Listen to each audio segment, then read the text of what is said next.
To order. The first item of business is the approval of the minutes from the November meeting. If everyone wants to take a minute to review that.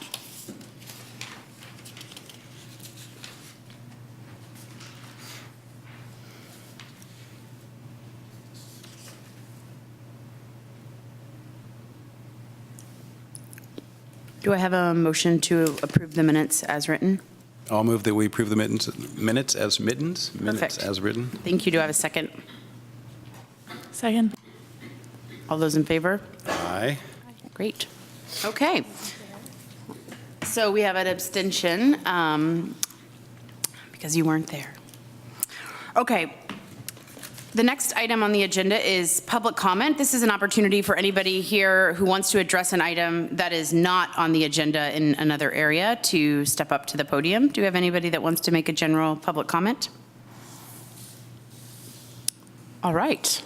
Efficiency is the name of the game this evening. The next section of the agenda is announcements from staff or commission members. So I'll see if Shelley wants to kick anything off there. Okay, I have on here just the reminder that you do need to reapply, and the process for applying to advisory bodies is open on the city's website. And just so you guys know, your term here will end on December 31st, and you'll need to reapply. You'll either be appointed or you're not going to be appointed, and then you'll serve until the 24th of January until something happens. That's your interim time. So if you've already been reappointed, then you're good. If you're waiting to be reappointed or there hasn't been someone to fill your spot, if you choose not to reapply, they ask if you could stay until the 24th, which would be just through that January meeting. Let's see. The other one was that I sent you guys the email just of the heads up for the December 17th council meeting where there is the item of advisory body, a few changes. On December 3rd was a meeting where they actually discussed a bit more broadly a majority of the advisory bodies. Parks and Rec was not involved necessarily in that discussion, but at that meeting it was suggested that possibly the Parks and Rec Commission take on natural areas. So I just wanted to give you a heads up in case you want to see if that comes up on the agenda. The staff report indicates that it would be a future agenda item, and I'll make sure to keep you guys in the loop on that. And then as you see, the activity guide came out. That covers activities through April. And on Friday night, which is tomorrow night, we have our pop-up Songs on Solano. We sing all sorts of holiday favorites. And that's Stanage and Solano.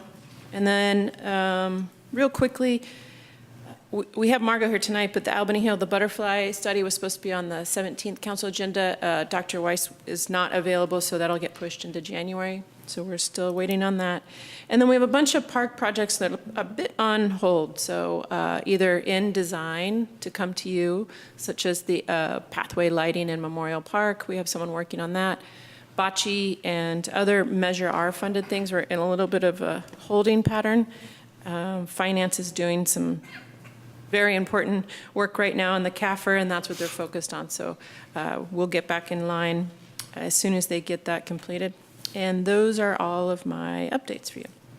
Thank you. Do we have any commission announcements? Just wanted to mention Santa on Solano. The Solano Association's free Santa Claus. It's very popular. You get people from all over the Bay Area, so it's a good Santa. It's a real Santa, real beard and everything. Great. Any other announcements? I wasn't part of the Thanksgiving count of monarchs, but I know that it happened and got a report from the Xerces Society that the population level this year looks like it's at 0.5% of its historic population, which means it's careening towards extinction. So, I'm looking forward to hearing about the vegetation management, but also just, I think it's good that it's really at the top of all of our minds that we're thinking about monarchs so much. Thank you. Okay, the next section of the agenda is a presentation about the vegetation management work plan for Albany Hills. That's a perfect segue. Thank you.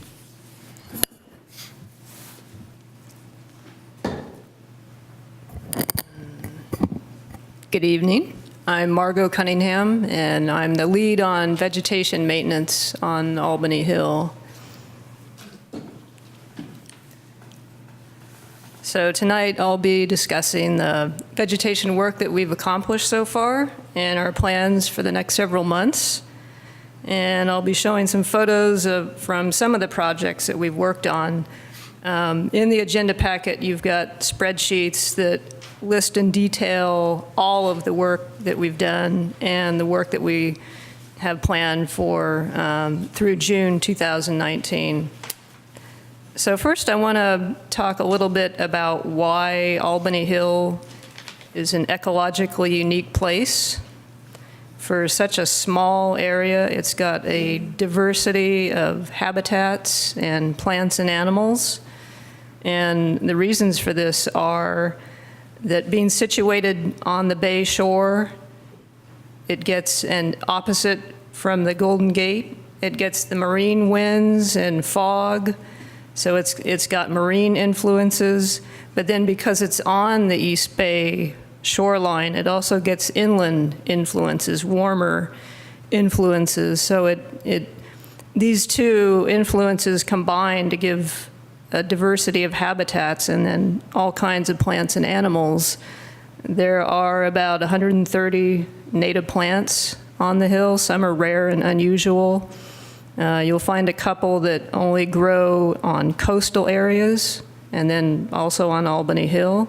And then there are some other plants that you find more in inland areas, such as Mount Diablo. There's over 100 birds on the hill, over 150 butterflies, moths, and bees. There's all kinds of mushrooms. There's frogs by the creek. There's salamanders, lizards, snakes, deer, and there's all kinds of other critters. So the next few slides, I'm going to give a little tour of the habitats on the hill. And if we could turn out the lights.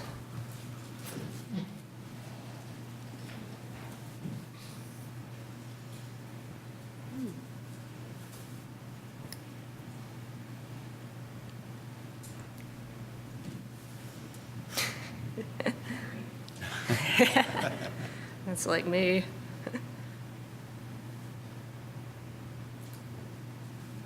All right. Okay, so this is an example of the meadows that you'll find on Albany Hill. This is on the east side. There are several meadows with native wildflowers on the hill. And you'll see these little yellow flowers in here. That's a native, it's called California buttercups. This is the oak woodland, which is on the north and east sides of the hill. There's several quite old oaks that grow in the woodland here. Unfortunately, you'll see down here, this is ivy growing on the ground and up the trunks of a lot of the trees, and if it's left to keep growing, it will eventually kill the oaks. This is Cerrito Creek, which flows on the north side of the hill. This is looking west towards the bay, and there's lots of willows growing along the creek. It's good habitat. This is up on the crest. This is where the eucalyptus are, and there's grassland in between. This particular area is right at the summit, and this is where the monarchs usually cluster.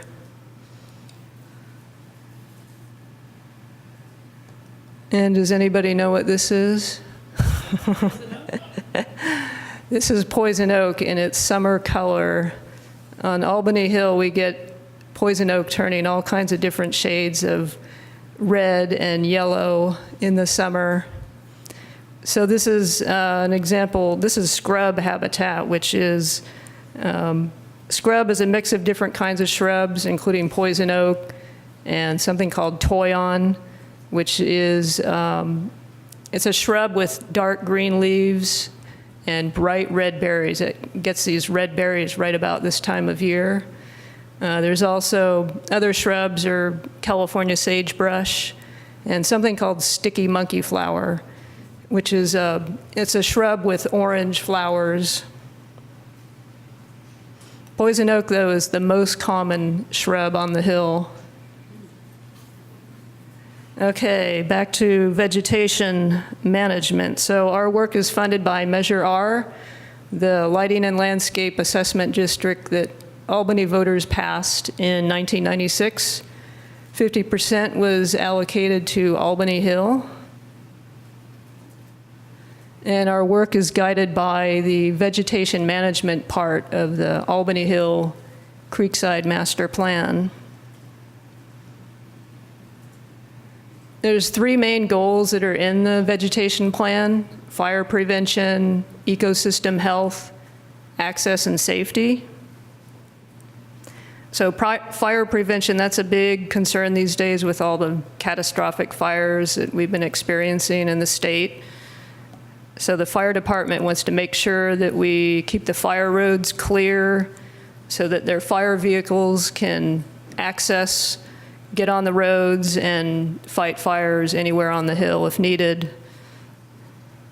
There's also a lot of accumulated downed wood, mainly from eucalyptus.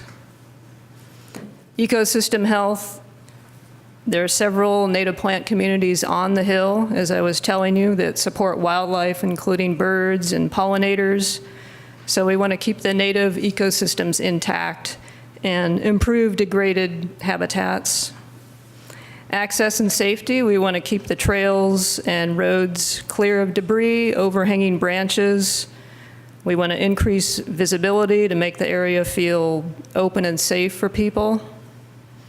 And all 3 of these goals are interrelated, so when you improve one, you improve the others.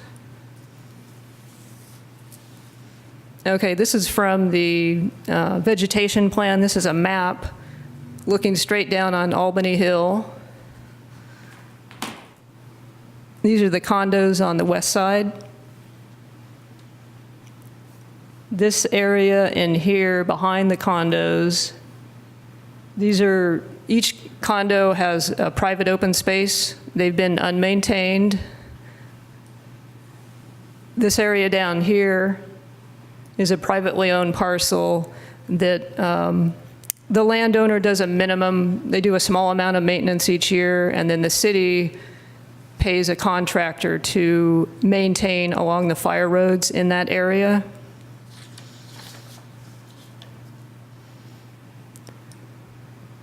So these areas here, these colored areas, are what the city owns, and they're broken up into different vegetation units, which are based on the major types of plants growing in them.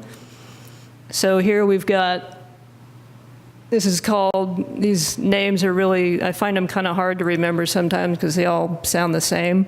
But this is ETHT here, which is between the crest and Taft. And that stands for Eucalyptus Toyon Hilltop. And Toyon, that's the shrub I was telling you about, the one with the red berries. So there's a lot of that in that area. This one here, ESHT, stands for Eucalyptus Shrub Hilltop. And this one is a puzzle to me because there are shrubs all over the hill. So I don't know what they're referring to, but so be it. It's basically the area west of the fire road and the crest. And then there's something called EGHT, and that starts at the Jackson turnaround right here, and it goes up along the trail that goes up to Taft, and then along the crest down here. And it includes these little bulb outs here. That's where the benches are. And that stands for Eucalyptus Grassland Hilltop. So it's mainly grassland with eucalyptus overhead. And then between Taft and Jackson, we've got EOJT. That stands for Eucalyptus Oak Woodland between Jackson and Taft. Here we've got EGJT, that's eucalyptus grassland between Jackson and Taft. And then this little guy called GOW, that's grassland oak woodland. And these two are the easiest to remember. OW is the oak woodland on the north and east side. And then R is riparian, which is the area between the trail on the east side and where the blind center is. And then there's a little strip right along Cerrito Creek. Oh, and there's also G right here, and that goes along, basically along the trail on the east side. Okay, this is one page from the detailed action plan in the vegetation plan. There's 7 pages of this, and each vegetation unit that I pointed out, it has a set of tasks for what to do, how often, approximate cost, whether it's appropriate for volunteers. So we've been using this as a guideline for our work.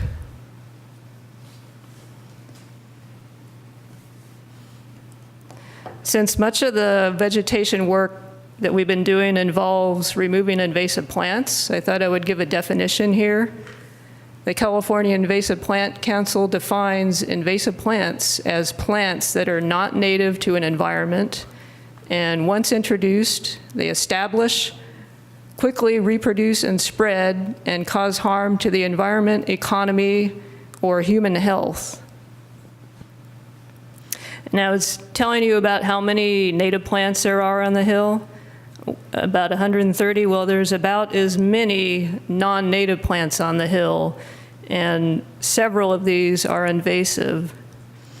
So they pose fire hazards, they compete with native plants, and they degrade habitat for wildlife. So here's some invasive plants that we've removed so far. And when I say removed, I don't mean we've removed every single individual plant, but we put dents in their populations. Most of these started in the horticultural and landscape trades, and then escaped from gardens. So one takeaway from this is don't plant any of these in your garden or landscape, please. The eucalyptus were planted as a buffer by the dynamite factories on the west side of the hill. So that's how they got here. Thistles, along with annual grasses and other weeds, were brought here accidentally from Europe. Probably they came in the hay and pasture seed that people brought with their livestock in the 1800s. Okay, so now I'm going to show a series of before and after photos from some projects that we've worked on.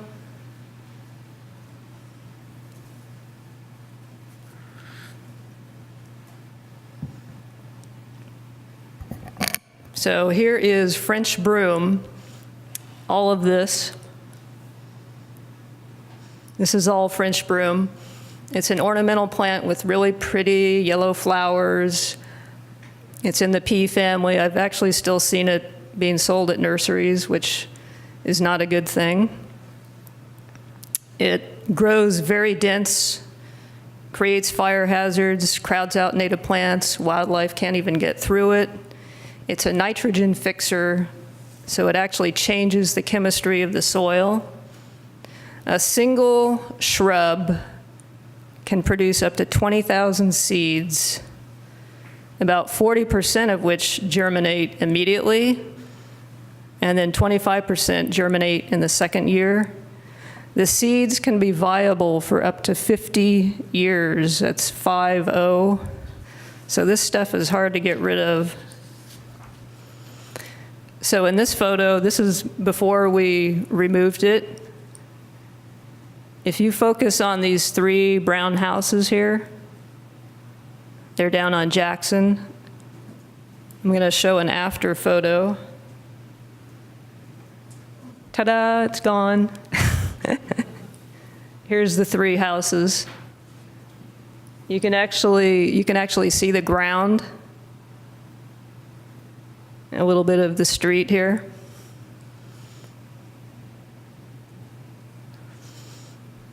So this is how we removed a lot of the broom. Well, there were a couple ways. One is that there's this thing called it's a tool called a weed wrench, and it's a long, heavy-duty lever with a clamp at the bottom that you clamp around the base of the plant, and then you pull it, and it takes the whole plant out along with the taproot. The thing is that the problem is this is a steep slope between Taft and Jackson, so we didn't want to disturb the soil too much by using the weed wrench, pulling these plants out.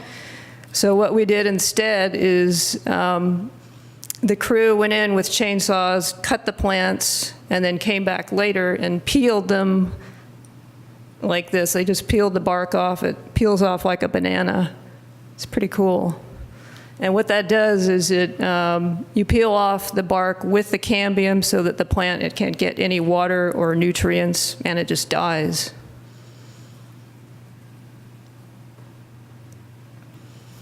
Okay, here's another plant that we worked on. This is called Cape Ivy. And there was a patch of this growing just below the Taft turnaround at the top. And it carpets the ground, smothers plants. It's originally from mountain forests in South Africa. Eventually, if you let it grow, it drapes and covers everything, and the plants can't get any light. The problem with removing it is the vines are really brittle. They break easily, so you need to remove every little stem and root. Otherwise, one node, like a centimeter to an inch long, it will root and take over. This Cape Ivy, it also contains a substance that's apparently toxic to mammals and to spiders. So this is before, and this is after. And the way to get rid of it is you just have to rake the ground constantly back and forth to get every single root and stem. And so that's what we did.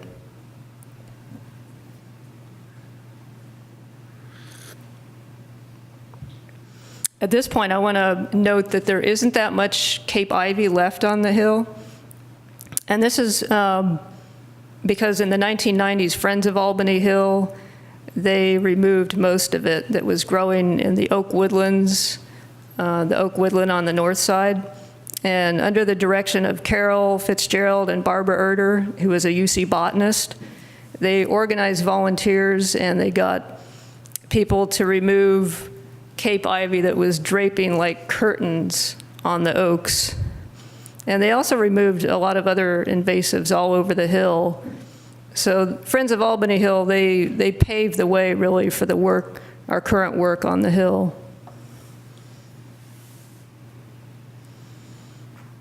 This is Himalayan blackberry. It's growing, there's a big patch of it on the east side of the hill between the trail and Middle Creek.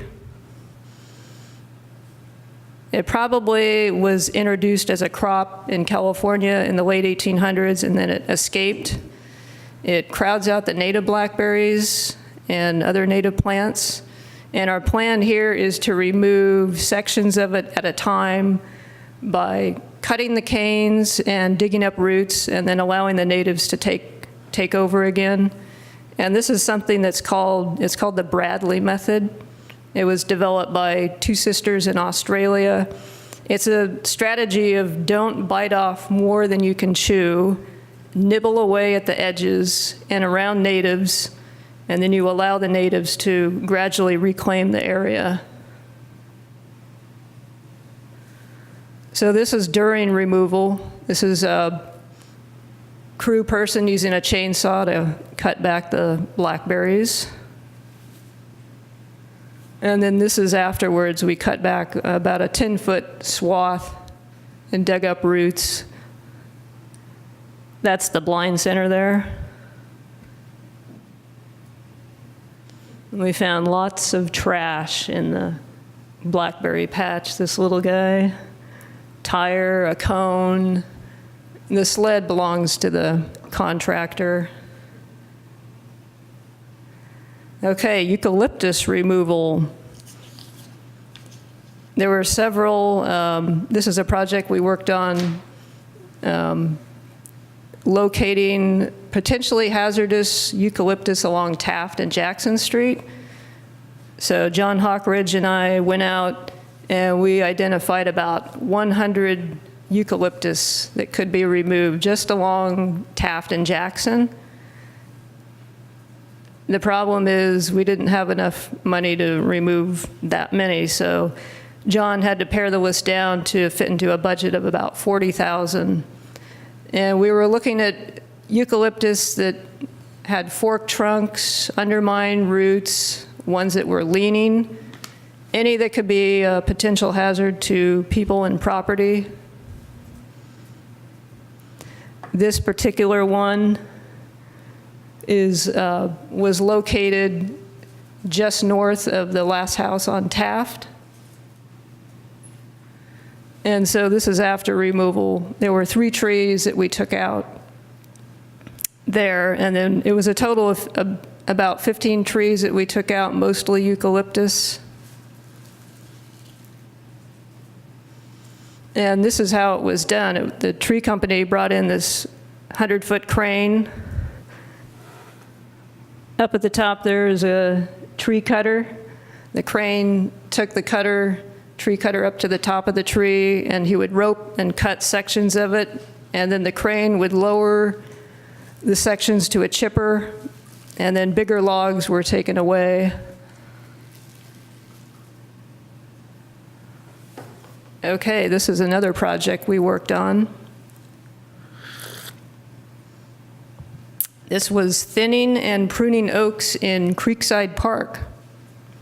And we worked on a couple dozen oaks on the east side of the hill, beginning from the first meadow as you enter on Madison, up towards the bench next to Cerrito Creek. That's this bench here. So the goals were to reduce fire hazards, create greater visibility by pruning the lower branches on the oaks away from grasses and shrubs. We also wanted to increase grassland habitat, which is gradually being taken over by oaks. And then we also wanted to improve the health of select larger oaks by giving them more room to grow. So this is a before photo in this little area behind the bench next to Cerrito Creek. Cerrito Creek flows along here, and this is the fire road next to it. And this is after. So we took out some oaks in here, pruned up these 2 oaks, and then there was a patch of French broom that we also took out between those oaks, and we cut back the poison oak as well.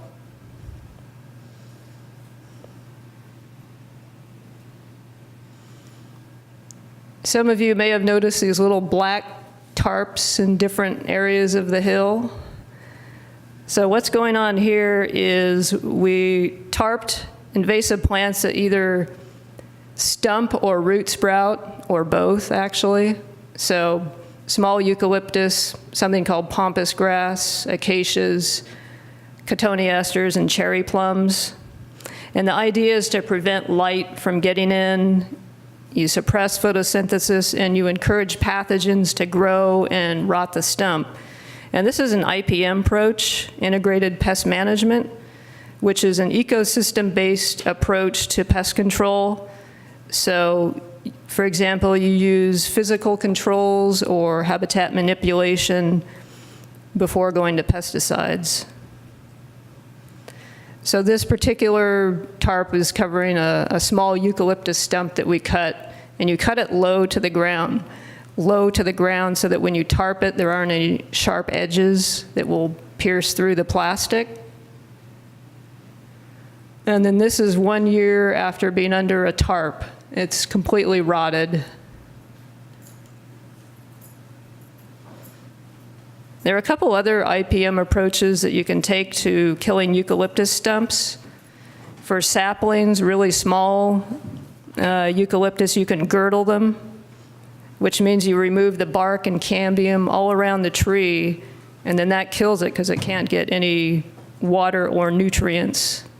Another way is that you can go and remove sprouts 4 times a year, and this is what we're doing for larger eucalyptus, the ones that we cut earlier this year along Taft and Jackson.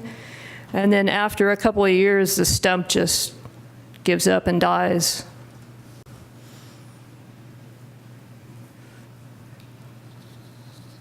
Each summer, we do what's called a fire safety clearing.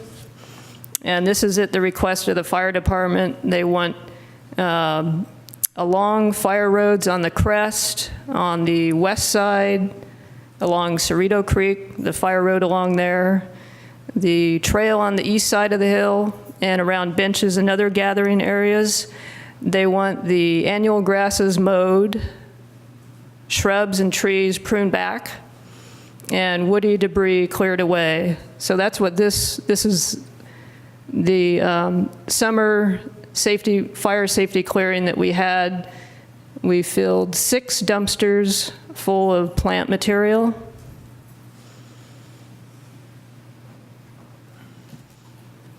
So for 2019, this is our work plan. We've got 3 projects planned. The first one is removing dead branches, bark, pruning back shrubs, and removing invasive plants in the area between Taft and Jackson, and then in the area just east of the crest.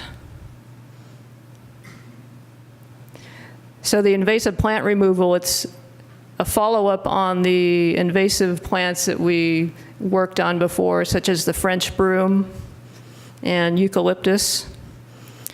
Now there's some, we don't want to remove every single piece of dead wood because it's actually good for cavity nesting birds, salamanders, bats, and other critters. So you want to leave some of that for habitat. So the area I'm talking about is in here.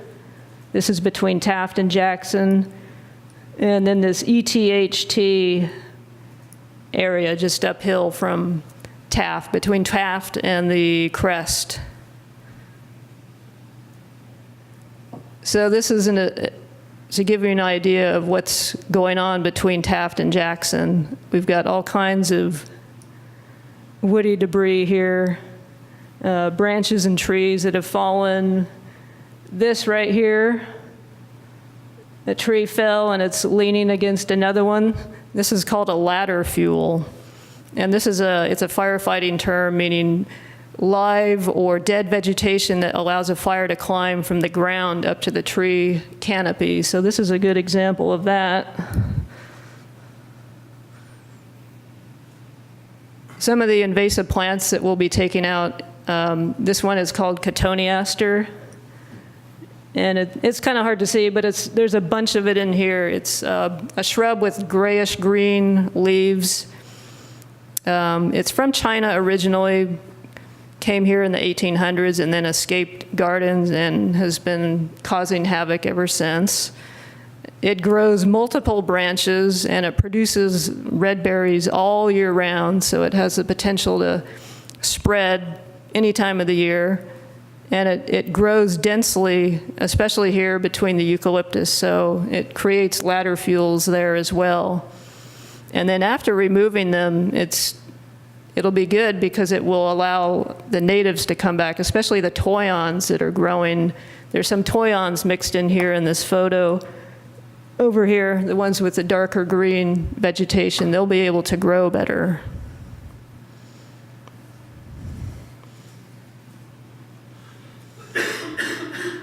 So some other things that we're going to be doing. The second project, we're going to be removing arundo grass, which I'll show you a picture of in a minute, along Middle Creek.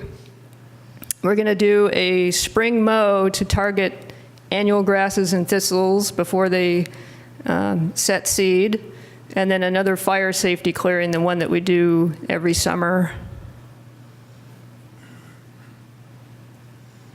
This is arundo grass. these guys here. They're growing right along Middle Creek. Arundo grass, it can grow between 9 and 30 feet tall. It is a grass, if you can believe that. It came to North America from the Mediterranean, but originally it was from the rivers of the Indian subcontinent. And it's still actually a source of reeds for woodwind instruments. The problem is that in California and actually all over the world, once it gets going, it clogs the flow of water and it can cause flooding.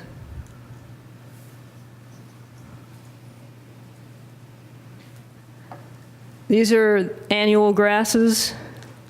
These guys in here, these ones are called wild oats. There's a bunch of these different species on the hill.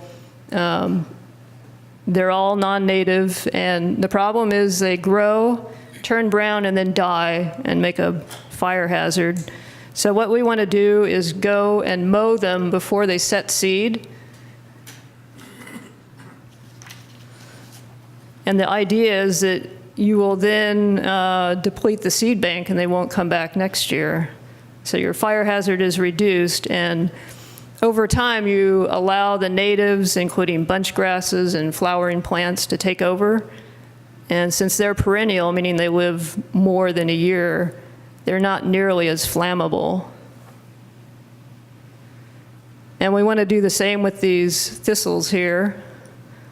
This is all thistles growing in here and up here. They grow densely in actually all over the hill. This particular area is right above Jackson, the slope right above Jackson Street.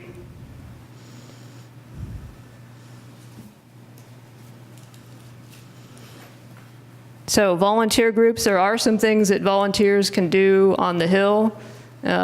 Working in areas where there isn't a whole lot of poison oak, and using hand tools. The city wants to work with all groups that are interested in the hill. There are 4 groups that I know of that provide environmental education and stewardship on Albany Hill. There's Friends of Albany Hill, Friends of 5 Creeks that works along Cerrito Creek. There's Friends of Albany Parks. And then I have a volunteer group called Tending the Ancient Shoreline Hill, or TASH for short. And it's not unusual for an area or park to have more than one group involved with it. For example, at the El Cerrito Hillside Natural Area, there's the El Cerrito Trail Trekkers and Friends of 5 Creeks working there. And then in the city I live in, Richmond, we've got a pedestrian and bike pathway called the Richmond Greenway. It starts where the Ohlone Greenway ends at San Pablo, and then it goes for 2 miles, almost to Point Richmond. And going along the Richmond Greenway, you will see incredible murals that groups have painted along the buildings along the way. There's community gardens. People have planted trees. There's playgrounds. There's Dirt World, this new BMX track that's gone in. And there's bioswales that groups have planted with natives. So, and amazingly, there are more than 17 groups working on the Richmond Greenway. So I think Albany Hill is lucky to have more than one group looking after it. And this is my parting photo. So I'll take any questions that you may have. First, I just want to thank you for this super thorough and thoughtful presentation of what represents a tremendous amount of work. This is more just to educate me. You can really see in the photos that you showed before and after the sort of removal, what I can only imagine was like backbreaking work to remove all of that plant life so carefully. Can you talk a little bit about what happens for erosion control when you make that change, which is in service to the health of the hill overall, but I imagine a change to that micro ecosystem there. So what Yeah, you know, I can't think of too many areas where that has been a problem. Oh, there is one area actually between Jackson and Taft, the steep slope. There were certain areas where there were old slides, and we did not want to disturb those areas, so we actually just went through and cut down the French broom that we were working on there. We didn't pull it out, we just cut it back because we wanted the roots to stay in the ground and keep the soil stable there. But other areas, it's really not a problem because there are plenty of other plants around. And then actually, by taking out those invasive plants, you're encouraging the natives to then come in and take over. Great, thank you.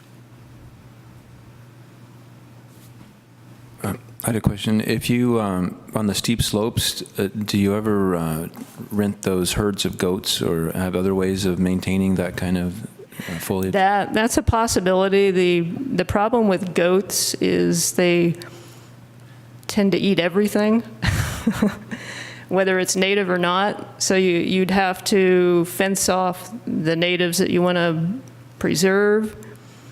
I guess they would be good for eating poison oak. And then another thing is they actually don't eat like French broom. For some reason, they don't like it. I guess it's toxic to them, so it's not going to work for that particular plant. But I suppose if you do the timing in such a way that you get them there in the dormant season for the natives, that is a possibility. In past sessions, you've brought in people who've done planting, so I'm just curious, since you didn't talk about it today, if you can remind us about, like, are you collecting seeds from plants on the hill and how you're growing them? And Yes, actually, for the trails project that we're working on, we're going to be doing planting after the trails are done. So we've been collecting seed and taking it to 2 native plant nurseries to have them propagate it. And then after the trail work is done, we'll plant it out in various areas on the hill. You alluded to or mentioned that people shouldn't grow some of these things. As someone who's not exceptionally gifted in the gardening arts, that was news to me. And I wondered if there's any consideration or if there's been any thought about more widely sharing that information with just the people in Albany so they wouldn't be inadvertently adding to that. Yeah, we had a similar conversation around tree types that, like, if you're going to plant a tree but you don't know that, oh, this one will wreck the sidewalk. Yeah. You know, it's helpful to have some just mainstream consumer education around that. Exactly. The California Invasive Plant Council and the California Native Plant Society, they actually have publications, brochures that can help with that and say, don't plant these plants, instead plant these. So they have lists of plants that you can plant instead. So yes, that information is available. I'm not sure if it's beyond our purview, but I'd be interested at a future time in talking about whether this commission might want to look at both the tree advice and the invasive plants and other things like that just might be a nice once a year kind of on the website or something. Yeah.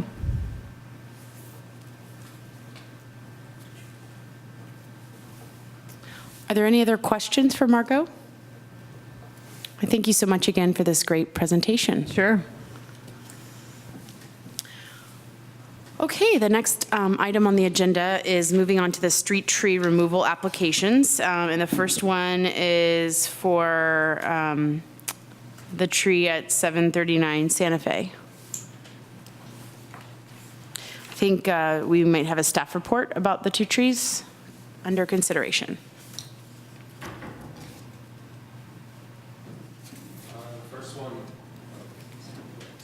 739 Santa Fe Avenue, this camphor tree that was applied for by the property owner.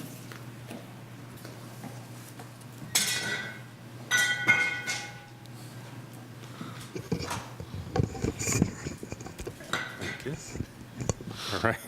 Okay, 739 Santa Fe, 1 camphor tree applied for by the property owner. This is the tree, or what's left of the tree. It's about 90% dead. It's been topped several years ago. I looked on Google Street View history photos, and it looked like this for a long time, just slowly declining, and there's not a real lot left to the tree. A little bit of sidewalk damage. Looks like a little bit of root pruning at some point too on the tree, but I'm not sure what happened, why it was topped.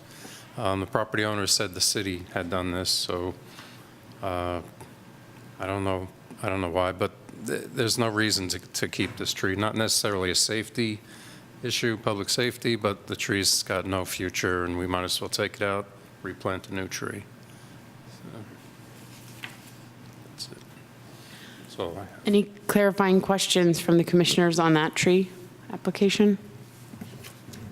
I just have one question. It's more of a general question. When I visited, I noticed that the roots spread out quite a ways, and I'm looking, there's a sizable piece of root visible on the surface, probably, I don't know, 8 feet from the tree. When you grind the stump out, do you take out that sort of thing too, or? No. You just, okay, so it'll just rot on its own and? Basically, the trunk area gets Yeah, okay, burned out, that's yeah. just for my benefit, thanks. And do we have any public comment about this tree? No. And any discussion amongst the commission? Anyone want to make a motion? I'm ready to move that we Okay. approve this application. Well, I heard it here first. Do we have a second? Second. Okay, all those in favor of approving this? Okay, Aye. passes. Then we have the second application for Peralta. Okay, the next one is 10, it was applied for by the sidewalk repair program for 1026. It's actually more, it's kind of a border tree, so 1026, 1028 Peralta, and it's another camphor tree.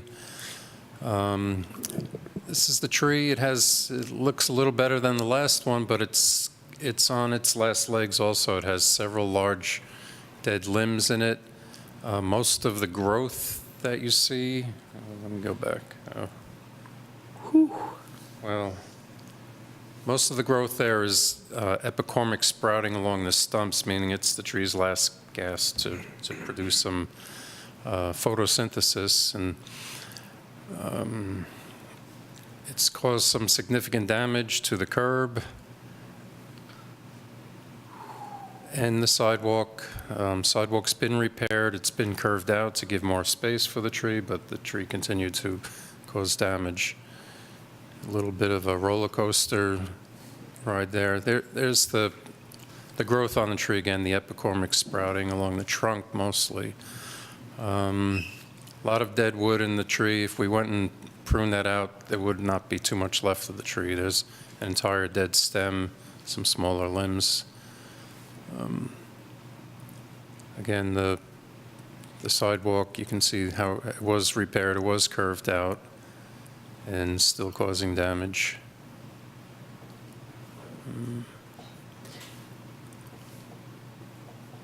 Just some more views of the tree.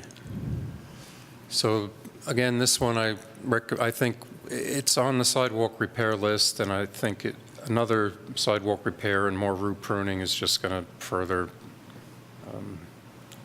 put the tree into further decline, and I think it's time for this one to come out and be replaced also. Any clarifying questions from the commission? Any public comment about this tree? I did have one quick question. Oh, sorry. Had we seen this one before? This looked familiar to me. Is this one that, not to you? I mean, John probably wouldn't remember, but maybe, Was pulled from a meeting a while ago. well, I mean like 4 years ago or something, did it? Because at some point they curved out the side. It's all right. If you don't know, it could be, just because it looked very familiar. And the way that it's damaged the driveway looked really familiar to me. But that could be anything, because there's other places like that in Albany. Okay, thank you.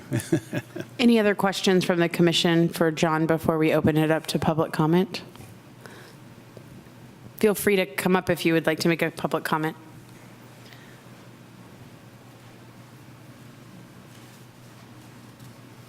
Jim Johnston from the errant tree location. I was ready to have that taken out almost 10 years ago when that sidewalk was repaired. And I contacted the city 2 years ago They said to talk to the arborist at that time. I did twice, didn't get back to me. City did not get back to me, and I lost interest, but I really want the tree out. The root is collapsing my retaining wall, among other things. So, that's all. Thank you for your comment. Any discussion amongst the commission or a motion? Well, I just one thing, well, number one, I'm going to make the motion that we approve the application. Thank you. Do we have a second? Second. All those in favor? Aye. Great. And then John was going to mention, next to it is a tree that looks dead. The little tree just beyond, and the next like cut out, and there's a dead tree there. So you might, just a small one, you might look at it when you go out there. On the street? Yeah, I took a picture. I can show you if you want, but yeah, right next to it. Okay. Yeah. It's a small one. It's like, that big around the trunk. 3 inches. Yeah. Anyway, take a look at it. Okay, our next item is the Dartmouth Tot Lot naming. So I think the first thing we'll see is if there's a staff report or Yes, comment. not necessarily a staff report, but just to kind of take you back in time. This came before the commission, I will say, a while ago, but it was in January. The commission approved moving forward with renaming the Dartmouth Tot Lot Opal's Dartmouth Tot Lot, but there was an added little note there, which was I would go to the Dartmouth neighbors and make sure that they were supporting this idea, and if they did, then I would move it to council. So I'm going backwards in order to move forward. In my sending out to the Strong Neighborhood group, they were in support of the name change, but also had concerns about honoring her wishes. Even though we couldn't necessarily confirm, like on paper, the story that's been passed on is that she didn't want to be acknowledged for this considerable donation to the city. And so I didn't feel comfortable moving it on to council without coming back to you for direction. So here it is again. And you have a few options, or you could pick your own option as well if none of these appeal to you. But we had worked with the designer that we work with for the city, for city signage, and he came up with 2 options. These both could move forward to council, and then they could pick one of them. Or if you decide not to move forward with Opal's name in it, then it would basically be option A. We would just keep the name, which is the same as it is now. So you can move forward, recommend the name change, so keep it as is, and give them the 2 options. Don't move it forward and approve the sign just getting made with the currently what we refer to it as. I don't know if there's ever been an official naming of it, but the one thing you'll notice on the sign is that we just added Dartmouth Street. It just seems like a nicer sound if you keep it its regular name. So again, going backwards in order to move forward. Great, thank you for that report. At this time, are there any clarifying questions from commissioners? When did Opal pass away? Do you have any It idea? was 1985. 85. The city accepted the gift. Yes. Okay, So it was thank you. just before, 1985, yes. Are there other ways to recognize her that are acceptable? Like there's a lot of benches in the park that could have plaques instead of having it be the name, or is the thought that like no recognition would be preferable? From researching and hearing different stories, because I reached out to Historical Society and other people who have lived here for a really long time, and going back into the staff reports from that time, at one point, the Parks and Rec Commission recommended a plaque be placed at the site, like in the ground, and then that was removed. And this, kind of the story that goes with that is that the family removed it because she did not want to be acknowledged for it. So I think it kind of follows that same not wanting to be, to have her name on something, and even though most people know that she donated this was her lot where her house was, and she was a place where every kid in the neighborhood played on her front yard. She had playground stuff, and specifically in her will, she said she would only give it to the city if they made it a tot lot for children. And so if the city wouldn't accept that, then she was going to donate the proceeds from the sale to a couple different charities.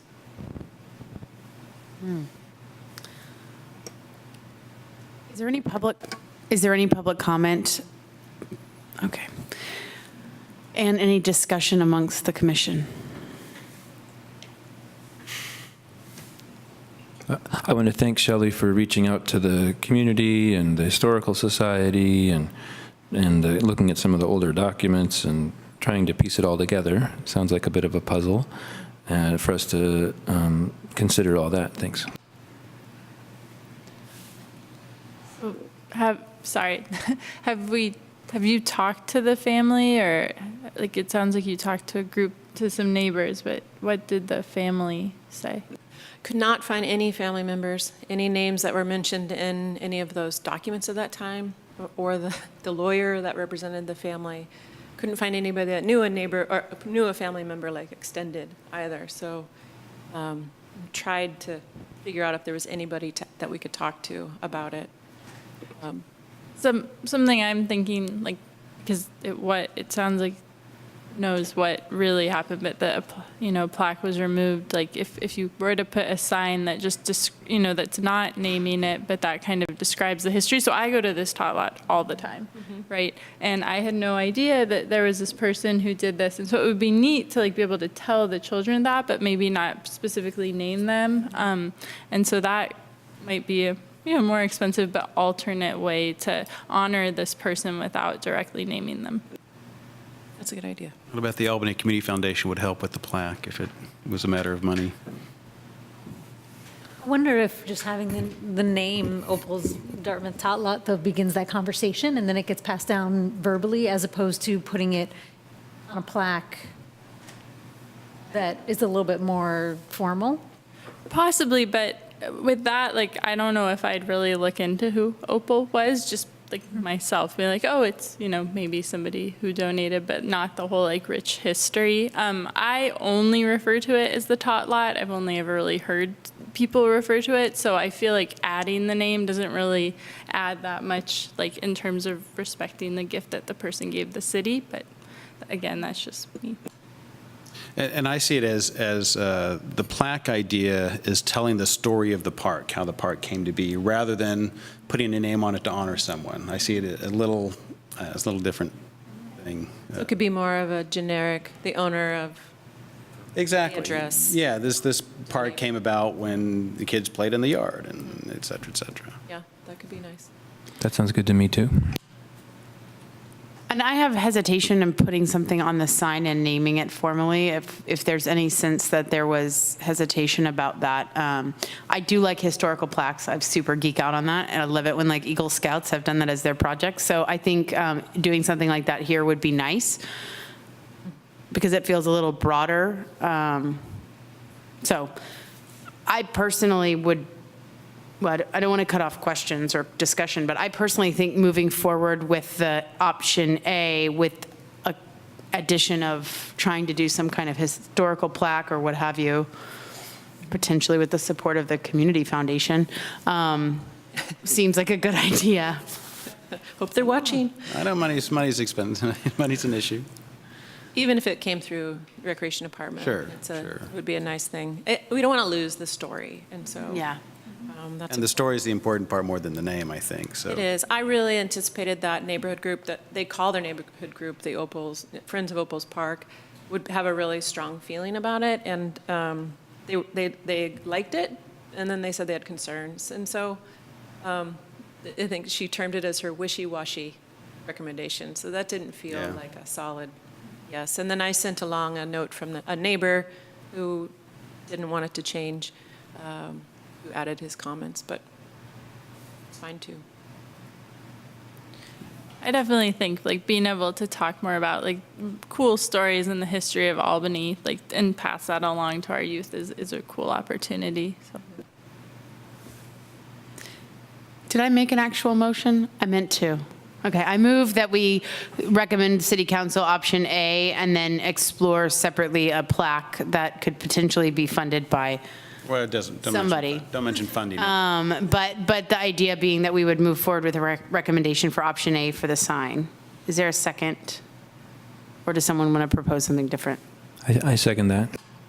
Everyone in favor of that? Okay, great. Thank you. So we've come to that part of the meeting where we list any potential future agenda items. Does anybody have any for Shelley? It sounds like we have a number of carryover agenda items from previous sessions will be in January. Yes, and a couple of those items were just on hold because Chair Chang Frank couldn't be here tonight, and she's involved in both those subcommittees. So we'll bring back the tree policy. Hopefully, I think we're going to have an update on dog subcommittee or something. So those two for sure.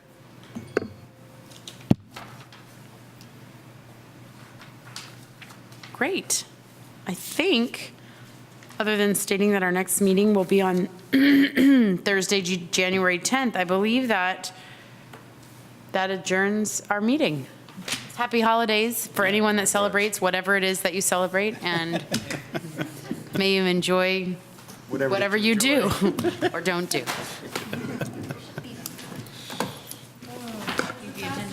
Hey, oh, wait, and thank you for your service. For those that are not returning to the commission. Wait a minute. Commissioner Pierce.